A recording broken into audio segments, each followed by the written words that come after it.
The honourable member for Regina, Lewvan. Thank you, Mr. Speaker. Near the end of January, I was proud to be the only member of this House to rise to question the Government of Canada's decision to recognize Juan Guaidó standing up in front of a crowd and unilaterally declaring himself to be the President of Venezuela.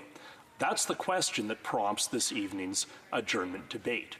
Now, Mr. Speaker, I don't pretend to be an expert on Venezuelan politics, but I do have a clear idea about what Canada's role in the world should be. And I think that the best contribution Canada can make is as an honest broker, is as a country that's trusted to mediate when these kind of disputes come up. And it's certainly legitimate to question the current Maduro government of Venezuela. It's one thing to propose that there should be new elections in that country, but I really believe it's quite another to simply recognize an opposition politician declaring himself to be the new president of the country. And, Mr. Speaker, I would suggest, in hindsight, it really hasn't worked out all that well. It's now been about 3.5 months, and we see that Mr. Guaidó has not clearly established himself as a new government in Venezuela. There have not been new elections in that country. And we now have Mr. Guaidó appealing to the Venezuelan military and even now directly to the American military to intervene in his favor.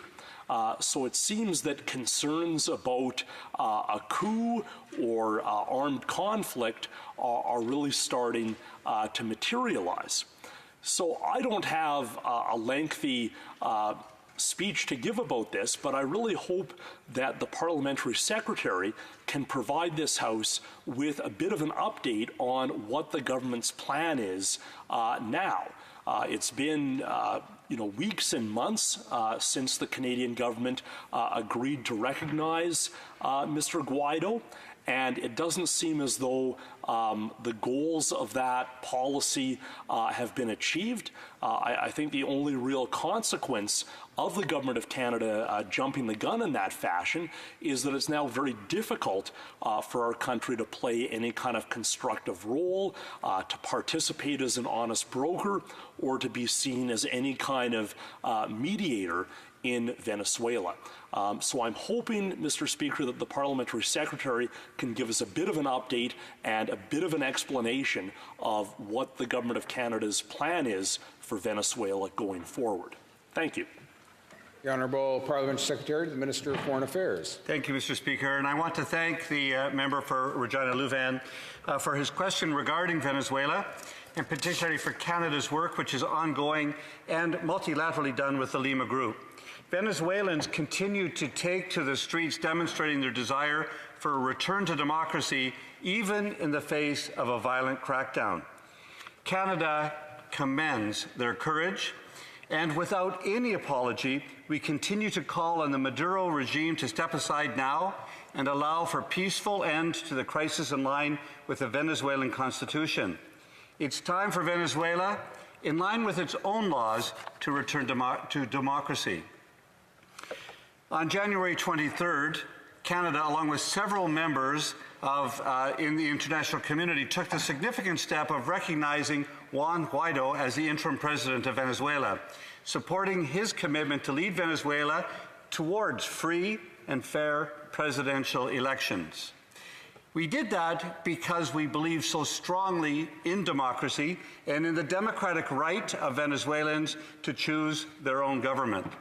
Since that day, interim President Guaidó and Venezuelans have taken to the streets and demonstrated their support for the return of democracy in Venezuela, showing their courage, their conviction in seeking a peaceful resolution to this crisis. The response of the regime to those demonstrations has been an increase in the repression of peaceful demonstrators and in the persecution of political opponents. At the same time, the suffering of the Venezuelan people has continued to grow, with a series of nationwide power outages in recent weeks particularly, severely impacting the access of Venezuelans to necessities including food, water, and fuel. Inflation now stands at 1.5 million% on an annual basis, and more than 3.5 million Venezuelans have been forced to leave their country since 2015. The UNHCR now estimates it could be as many as 5 million by the end of the year if the Maduro regime is not ended. Mr. Speaker, in response to this deepening crisis in Venezuela, Canada has taken strong leadership. They've taken a strong leadership role in an international community in supporting international efforts to achieve a peaceful democratic transition guided by Venezuela's own constitution and without the use of force. Canada, led by our Minister of Foreign Affairs, has been among the most active and committed members of the Lima Group of countries committed to achieving these goals peacefully and multilaterally. On February 4th, Canada hosted the 10th ministerial meeting of the Lima Group here in Ottawa, and since that time, Canada has also played a leading role in the Lima Group's outreach both to like-minded states as well as to international supporters of the Maduro regime in order to secure a peaceful resolution of the crisis. There has been no lessening of our ability to be an honest broker. We are continuing in that role and continuing to do it with strong leadership and with a peaceful resolve towards democracy in Venezuela.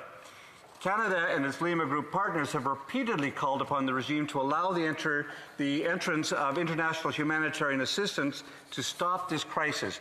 We've provided an additional $53 million for humanitarian, stabilization, and development support.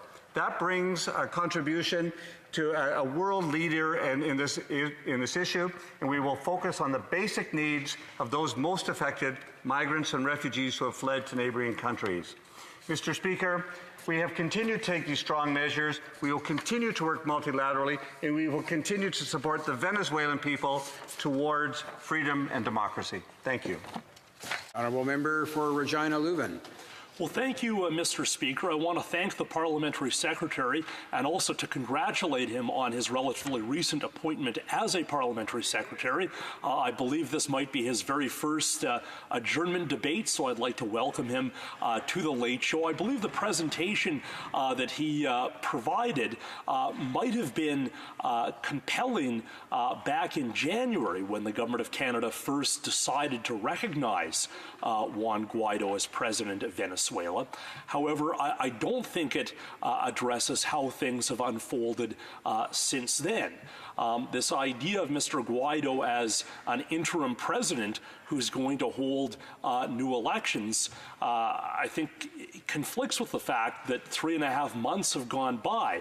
Mr. Speaker, how long is this interim presidency going to last, and at what point is it going to actually translate into elections? I really have to ask, Mr. Speaker, whether the Parliamentary Secretary would at least acknowledge that things have not unfolded as his government would have hoped. Thank you.